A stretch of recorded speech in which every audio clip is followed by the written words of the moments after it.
Welcome to JWL Sports, where we review all the best sports clips from around the world. Now, you're probably wondering, why should I watch over here instead of anywhere else? And that's because over there, they don't care about what you have to say. They say this all the time. They don't read any of the comments. They talk down to us. They think we're just a bunch of clowns on YouTube, Twitter. But I think it's the opposite. I think we know exactly what we're talking about. So I read every single comment. So whether you agree with me or disagree with me, either way, let's get in some discussions, let's get in some fights, but ultimately, let's just have some fun. So without further ado, let's get to it. We're watching a clip of Undisputed with Skip Bayless, and I think it's key right now. And I'm not sure what's going on with any of the other guys. They haven't really been around lately. But anyway, so I saw this and I had to review it. I had to make a video about it because I saw this yesterday. Not this clip, obviously, but the story about how the Cowboys and Ezekiel Elliot are apparently open to reuniting. There's mutual interest, and oh my God, if Cowboys fans, I genuinely feel bad for you. I really, really do, because you guys are going backwards. I mean, where do you think getting Ezekiel Elliot is now going to help you be better? Like, I don't get it. I for the life of me, I don't understand what the Cowboys are doing at this point. This feels desperate. You're going backwards. It just doesn't make any sense. I mean, who in their right mind would think that this is going to help them, elevate them or make them better? I'm sure he's a great person. I'm sure he's a great locker room presence and all of that type of stuff. And if he's willing to maybe just take a bottom of the barrel, like just, veteran minimum, then I guess, but it's just, I just don't understand it. I really, really don't. So I want to see, especially what Skip has to say with regards to this. So let's take a listen and we'll break it down from there. The Cowboys and Ezekiel Elliot have mutual interest in Zeke returning to Dallas next season. Keyshawn, good idea or bad idea for the Cowboys? It's a great idea. They need to address the running back position. He's Ezekiel familiar Elliott will with do that. the system. He's familiar with the team, the organization. They know who he is. You're not saying he's coming in to beat Zeke from his rookie season. What you want from him is you want some leadership. You want to be able to draft a young running back and have a 1-2 nice punch, okay? Some of those clips that was being shown in the New England Patriot uniform, he was pretty Zeke to me. He was Zeke. Yeah. Nice, big, short yardage, red zone puncher. He understands the game. Why not? How worse can you do? I think we found the 4 clips of him looking like Zeke. So now we're going to start. Come on, Skip. That's funny. Come on now. Keyshawn. Come on, Skip. We're not talking about him. Is that a thing? Like, does everyone who ever is counter to Skip have to always be like, come on, Skip, Skip, Skip, Skip? I just don't understand. Carrying the ball 35 times a game. Yeah, I won't say this is a bad idea. It's just a sad idea to me because this is a blast from the past that is That's a good way to put it. It's past tense, past time. Past tense in terms of what? He's just not remotely Zeke anymore. You're not paying him to be Zeke. But you got all fired up about him before New England visited Dallas last year, and I said, no, he ain't Zeke anymore. And he went nowhere slowly against Dallas, and it was a rout. Again, here we go. Yeah. We're gonna judge somebody based on playing against the Cowboys. All right. So he played in all 17 games last year, and I give him that. That's good. Yeah. He led them with 642 yards rushing, but they were a bad football team. They went 4-13 last year. He averaged 3.5 yards per carry. That ranks that ranked 43rd in the NFL. If you can give me 3.5 on first down. Yeah. Now it's unfortunately the average doesn't hold on every down. No, I understand that, but if I can get 3 out of you, now it's 2nd and 9 or whatever. Yeah. I'm sorry, it's 2nd and 6. Yes, I understand. And he did lead the New England Patriots last year. Why do you think it's appropriate at this point? Where do you think? So my whole argument is where do you think it's winning football to have Zeke be your first down back? That's what I'm not going to act like I think Zeke is just a total scrub and can't help a team win. I'm not saying that, right? Now, if the Cowboys were already set and they had a squad, right? They were ready to go, and they wanted to bring back Zeke, and Zeke understood his role, that he's going to be, essentially, behind whatever the main established running back already was there, right? Let's say it's the Chiefs, and they already have Pacheco, and it's like, listen, you are not our number one back at all. We just love you. We love your personality. We think you're a positive person in the locker room. You're great, in all these other aspects, and so we want to bring you back, especially in case of any injuries come down or whatever, still get you in some of these games, when we have big leads, and we want to give Pacheco in this example a break or whatever. Like that's what we're gonna do. I could understand that argument, but the Cowboys need to build. Getting Zeke is more like fortifying, in the sense that your team is established, you're already great, and now, you want to continue to obviously grow and get better, but, you just want to kind of plug some holes, right? You just want to patch some things up. You just need to patch up. You don't need a brand new set of tires. You can just kind of patch it, and it's still going to be good.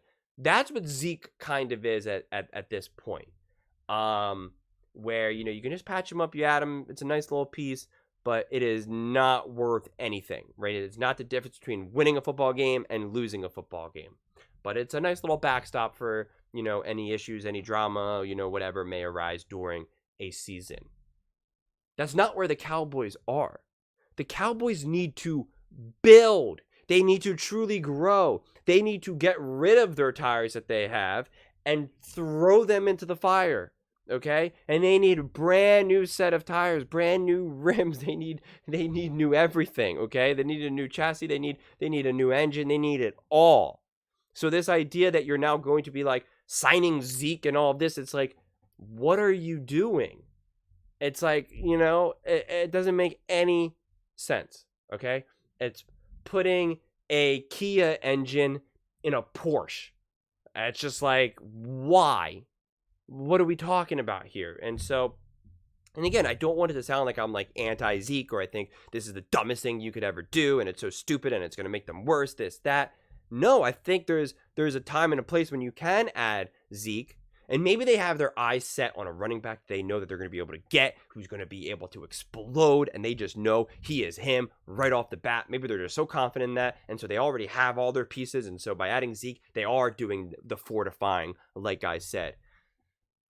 Think that's unlikely, quite honestly, but who knows at this point. But we'll definitely have to wait and see. But it's just if you're a Cowboys fan, I just think you have to just be like, what is going on right now, right? The Eagles upgrade and get Saquon Barkley, and we go back in time and get Ezekiel Elliot, who pretty much his last couple of years were terrible for us, and we let him go and said goodbye. And now we're like, come back. I just don't see how you can feel optimistic about that.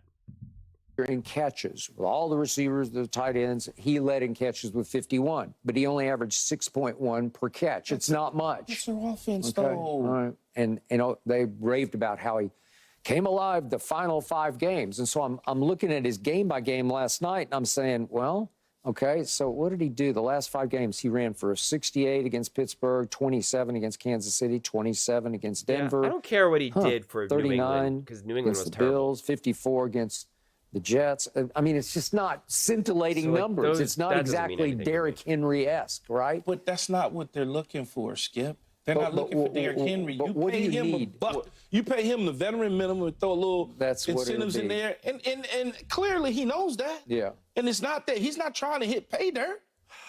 If you told me that they was going to pay him $10 million a year, then I'd say Jerry Jones is a damn fool. But if you're telling me you're going to bring in a veteran player that understands the culture in the locker room and the things that he needs to be for a team that's lacking that, yeah, I'm going to sign him yesterday. Yeah, I get you on intangibles, but you know what's going to happen. They're going to take a running back in the second round, and he will be the starting running back. Yes. And supposedly they're going to keep Rico Dowdle and Malik Davis from last year. They may do that, but if you got it 1st and goal from the 6-yard line and you got Ezekiel Elliott in your backfield, I'm betting you score. On Hart? I'm betting you score. On Will? Yeah. I don't know. Once upon a time, I'm with you. Keyshawn, those first 3 years, he was sensational. But we're not talking about his first 3 years, Skip. We're not talking about that. We're talking about just a small sample size of what you need throughout the course of the season. He might carry the ball 100 times in a season for the Dallas Cowboys and might have 15 touchdowns for the Dallas Cowboys. You'll take that and run to the bank. Yeah. He'll play next year at 29. It's not the blitz end of the pickup. world. He understands. He does, and I'll give you that. All of that. Those are the things that you need. Like crazy. You want to have just a star-studded roster of players. That's not the way you win. I want to look ahead, not look back. And we're looking back with Zeke. And so he comes in because he used to do it. And listen, for 3 years, he led the league in rushing. And then Jerry paid him, and he hit the wall he used to run through. And I had to watch him for 4 years, and it just got worse and worse and worse. I just don't see the Eagles will take him. You know? But will they? You can have him. He's going to back up Saquon? Is that what you're why do? not? Okay. Fire away. Good luck. You wouldn't want to see that? Congratulations. Yes, I would. No, you wouldn't. I would much rather see that. Huh? You talk tough. No, I'm talking truth is what I'm talking. But they're trying to address a need. So you know what this smacks of to me, and it's not an exact analogy, but I knew Herschel Walker very well. And obviously, Jimmy was able to trade him for what Jimmy called the great train robbery with Minnesota. And the harder I look back at it, the worse it gets. But Mike Lynn in Minnesota had a fascination with Herschel and said, I plunge, I'm all in, and basically traded his future away for Herschel, who was not all that. He had some moments, but he wasn't what he used to be. And then all of a sudden he comes full circle. I don't know if you remember this, but he came back to the Dallas Cowboys. Did he? Let's see. No, that wouldn't have been. I'm trying to think when you were there. No. Okay. No. Okay. Well, he came back in 96 and 97. Yeah. Okay. 96 and 97 was Herschel Walker. The problem was he was 34 and 35. And he played. I was like, Herschel, what are you doing? I'm willing to play special teams. He played special teams for those teams. He barely carried the ball for those 2 years. It was hard to watch. I think one of the other arguments against getting like an Ezekiel Elliot at this point is because even some of his intangibles, like if he never left and he maintained that kind of like captain leadership role within the locker room, then you could see that. But the Cowboys said, go away. We don't want you. And so now when he comes back, it's almost kind of like he's been neutered. So I don't think he walks around that locker room with that same level of clout as he did. Not to mention, he dominated in this first few years. And there's a difference, especially when you're with the same franchise for years, where if you were amazing and great and now you no longer are, but it's because of like age or injury, you still kind of walk around as the leader, depending on obviously what your personality was, right? People still respect you completely. But if your play just like declined pretty drastically, and it wasn't necessarily because of a specific thing that happened, kind of like what happened to Ezekiel Elliott, people were more like shocked than anything. They weren't just like, well, he's just old. Like they were just kind of like, oh my God, like what happened to him? The players in the locker room respect that less. They kind of see him as like, yeah, you got your money and then you sucked. So he doesn't walk around with that same level of confidence, leadership, and not to mention he was no longer the star on the Cowboys for those last couple of years, and he got outplayed, and again the Cowboys let him go. So it's like even some of those intangibles that you're bringing into Dallas, I don't even think you're necessarily actually getting. I think it ends up being more fool's gold than anything else. But those are just my thoughts. I would absolutely love to hear yours. Please let me know in the comments below how you're feeling. Thank you so much, and see you next time.